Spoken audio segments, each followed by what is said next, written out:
Good afternoon, brilliant people. This is Jobert Bergaza, and welcome to Jobert Talks. In today's conversation, I just want to share kay naamang ko'y nakitaan nga mga videos or mga photos gaina nga murabag adunay mga kabataan karon nga nagdesisyon na lang sila nga dili magpadayon og eskwela just because of poverty.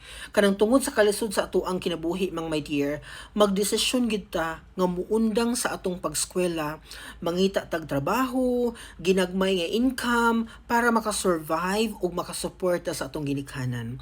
Saludo ko sa imuhang initiative to help your family. Okay. Pero mga my dear, if imo kong pangayuag advice, kung ahay tamang buhaton, manrabaho ba ta dayon or maningkamot ta og fight sa atong situation karon para makahumanta. Because you know mga my dear, nganong ako yung ginapush sa inyo nga makahuman mo, tungod kay kanimang kong degree nga atong makuha sa university, ato ni siyang weapon, ato ni siyang power pohon nga maggamit nato wherever we go in this lifetime. Kay kaning ato ang weapon mga my dear, for example, nakahuman kag 4-year degree, unya nakapasar na ka sa imong board examination, dili lang man nimo magamit sa Philippines mga my dear. When you go out the country puhon, wherever you go sa imong life, aduna gyud kay weapon nga magamit to get or to find more opportunity nga mas dako pa kag matabang sa imuhang family. Mura bitaw ga create ka og usa ka building mga my dear nga before you can finish making that building, naghimo sa kag strong foundation. Kanang pagskwela nimo sa imuhang university life, pagpaningkamot nimo nga makahuman, mo na siya gihimo nimong foundation mga my dear, no? Kay the moment manggod nga mugawas ka ana nga university, for instance, especially kung nindot nga university ang imuhang gisudlan, nya bisag nag-struggle ka dito, dili ka cum laude nga ning graduate, common ra ka nga estudyante, average lang ka, parehas lang ka sa tanan, pero nakahuman ka, nipasar ka sa imong board exam, pagawas nimo ana nga journey mga my dear, ingna ko bakakon, you can find more opportunities nga mas dako pa kag matabang sa imuhang pamilya ug sa imuhang ginikanan. Ayaw mo pag-give up, kay the moment ra ba nga makadawat na tag kwarta, maura ba ni siya scenario ha? Mawitong sa akong life before, wala gyud ko ni give up. Kay kahibalo gyud ko nga the moment nga maka-income nako, di na ko ganahan muhawa. For example, mosulod kag dakong tindahan, dakong company, magsweldo na ka every month, masanay man imong kaugalingon adto, magkuan naman ka murag di na ka comfortable nga wa kay madawat sa isa ka buwan, kay naanad lagi ka nga sweldado na imong life. Mao nang after that moment mga my dear, maglisod na gyud kag balik sa imuhang university life. Mao nang ang akong advice sa inyo, samtang kaya pang i-fight, aduna pay laing paagi para magpadayon, ayaw gyud bugtua imong pagskwela, padayon gyud. Kay you know what mga my dear, no, ni-attend ko usa ka event before, ug dili gyud ko makalimot ani nga statement from one of the speakers. Ako gini siyang gi-take note, ako gini siyang gi-memorize, gi-put gina ko siya sa akong mind, nga ako gini siyang gi-bit-bit every single day of my life. Diyan na siya mga my dear, nga ang education daw is the greatest equalizer of all. Kumbaga, mahimong equal footing ang tanan sa education. In what way? Okay, hatagan ta mo example mga my dear ha, para makasabot mo nga ang education is the greatest equalizer of all. Okay, aduna tay duha ka estudyante, student A and B. Kani si student A, anak siya millionaire, ibutang ta lang. Nya si student B, anak siya og farmer. Okay, so syempre ang ilahang sitwasyon sa kinabuhi, dako kay agwat, di ba? Karon, silang duha mga my dear, nakahuman silang pareha nga kurso, for example, ibutang ta lang accountancy. Unya, after a year, silang duha mga my dear, nipasar sila sa ilahang board exam. Nahimo silang CPA duha. So, equal ilang knowledge, equal ang ilang skill, equal ang ilang capability to function the job, to work for the job. Diba? Nakita ninyo? Kaya silang duha, certified public accountant man sila. So, equal footing. Lahi ilahang scenario sa buhay, lahi ilahang status sa life, pero na-equalize sila because of the program or degree nga ilahang nahuman. Nakita ninyo?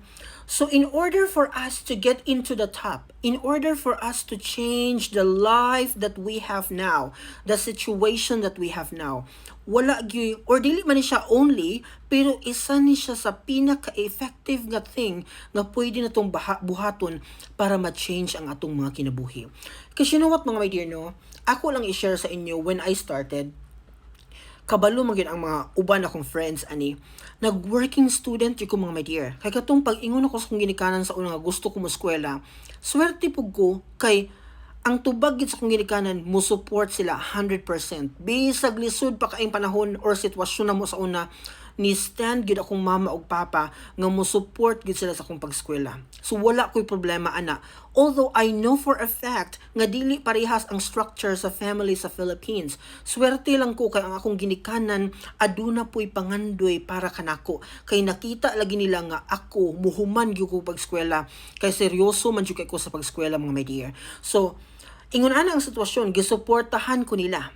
Pero nakita nako nga maglisod gyud ang among family adto. Mao tong ako mismo nangita gyud kog initiative nga makasupport po ko nila at the same time makatabang ko. Apply ko as a working student mga my dear.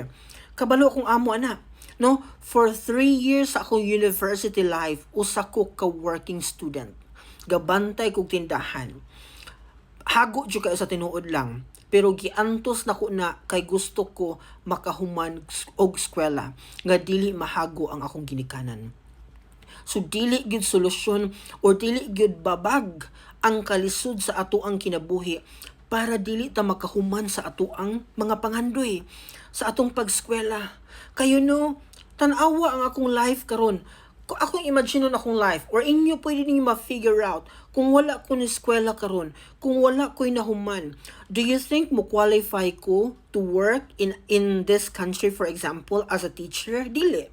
Siguro makatrabaho ko pero in a different job, in a difficult job, in a low-paying job. Kaya wa man ko nakahumag eskwela. But because na ako'y natapos, okay, dili ko cum laude, dili ko pinaka-bright sa tanan. Pero naningkamot ko. So pag abot na ko diri ni qualify ko ang akong requirement, ang akong credentials aduna ko ika-present kay nakahuman kog eskwela. So layo kaayo ang naabot sa akong kinabuhi just because ni eskwela ko. 'Di ba? Ni fight ko atong mga panahon nga halos wala mi makaon. Krabing lisuda nga mga katuigan, pero naningkamot ko kay gitan-aw na ko nga once nga mo give up ko ani nga stage sa akong life, kaming tanan tibuok sa akong pamilya wa mi maabot. Wa sila'y maasahan, walay somebody nga mo stand, walay somebody nga mo break sa cycle of poverty. Munang ni anak jud ko sung kaugalingon mga my dear, bisag unsa pa kalisod sa akong sitwasyon nga maagihan aning eskwelahan na mo fight gyud ko. Good thing lang pod kay niabot ko sa Mindanao State University nga dili pod ingon anak ka gasto. Although naagi mga bayro nun, pero ang mga estudyante diha, mga scholar ng bayan, simple ra gyud tanan, chinilas, walay dili magkompetisyon sa mga sinina, bahalag simple ka basta makapasar ka sa mga exam, okay na, no? Ing ana ang life namo sa MSU niya. Sa kung panahon man good, ang tuition fee 85 pesos ra gyud. Unya kung wa pagyud kay bagsak sa imuhang mga subjects katong previous nimo nga semester, wala pagyud kay bayaran. So grabe gyud kanindot ang opportunity that time. Mautong nakalampos gyud in taon ang inyong lingkod mga my dear. Karong panahon na, I know, challenging na kaayo ang makaeskwela o makahuman. Kay medyo nagmahal ang palaliton, nagmahal ang mga bayronon, ang mga galastuhan, dili na gyud babangbang. Pero ang akong hangyo sa imuha mga my dear, kung gusto gyud kag maayong kinabuhi, if you want to experience quality life buhon, palihog ko. Bisag unsa kalisod sa imuhang giaguman karon, imong na-experience karon, imong situation sa kinabuhi karon, palihog ko, hawidi ang imong pangandoy, padayon og eskwela.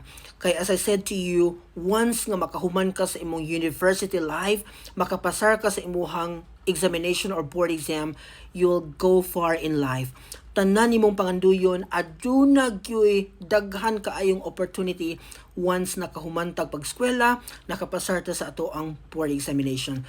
I hope nga kani nga video mohatag sa imong inspiration to move further in life o magpadayon sa pag-eskwela bisag unsa kalisod sa sitwasyon. Kana lang para karong adlaw. See you again tomorrow. Bye-bye!